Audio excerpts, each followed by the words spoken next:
রাষ্ট্রের হাতে না, পরিবর্তন আসে মাঠে, গবেষকের টেবিলে না।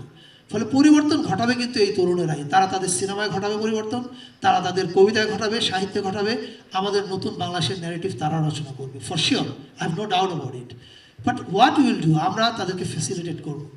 ফ্যাসিলিটেট করবো কীভাবে? তারা যখন এরকম একটা গল্প নিয়ে আসবে যেটা আমি দেখে বুঝতে পারবো, ও মাই গড, এটা তো বাংলাদেশের একটা অন্য পার্সপেক্টিভ তুলে ধরছে, আমরা লাফিয়ে পড়ে ওদেরকে সাহায্য করবো।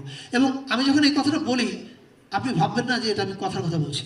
I am not a talker, আমি ডুয়ার। আমি ছোট্ট একটা উদাহরণ দিই। কিছুদিন আগে লাল মজলুম নামে একটা থিয়েটার হয়েছিল এখানে, শাহমান মহিষাটা করা, শাহবাগ থেকে জাদুঘর পর্যন্ত, এখানে কেউ কেউ জেনে থাকতে পারে। এই 80 জন পারফর্মার লাইভ পারফর্ম করতে করতে জাদুঘরে গিয়ে একটা মিনি পার্লামেন্ট বসিয়েছে।